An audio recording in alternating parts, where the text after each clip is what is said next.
വയനാട്ടുകാരും ഉണ്ടായിരുന്നു. ഒമാനിൽ ആദ്യമായാണ് ഇത്തരമൊരു ബോട്ട് റേസ് സംഘടിപ്പിക്കുന്നത്.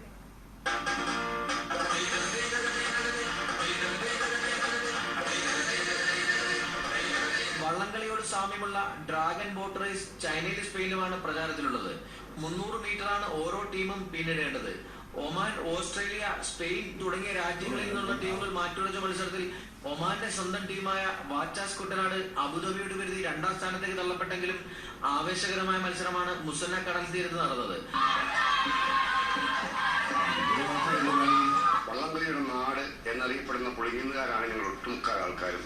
എങ്കിലും കുട്ടനാട്ടുകാരായ നാനാ ദിക്കിൽ നിന്നും ആൾക്കാർ ഇതിനകത്ത് മത്സരത്തിൽ പങ്കെടുത്തിട്ടുണ്ട്. ഡ്രാഗൺ ബോട്ടിൽ ആകെ ഇരിക്കാൻ പറ്റുന്ന 12 പേരും ഒരു സ്റ്റീറിംഗ് ആണ്. സ്റ്റീറിംഗ് എന്ന് പറഞ്ഞത് നമ്മുടെ പങ്കായക്കാര് അങ്ങനെയാണ്. ഒരാൾ ഡ്രമ്മേഴ്സ്. ചുണ്ടമ്പളത്തിൽ ഇരിക്കുവാണെങ്കിൽ നമ്മൾ ആ ഇരിക്കുന്ന അനുസരിച്ച് ബീറ്റിടും. ഇവിടെ ഓരോ ഡ്രമ്മിന്റെ ബീറ്റ് അനുസരിച്ച് നമ്മൾ മുന്നോട്ട് പോകും. അവിടെ എല്ലാവരും കൂടി ബോട്ടിൽ കയറാൻ പറ്റുന്ന ആകെ 14 പേരെ ടോട്ടൽ കയറത്തുള്ളൂ.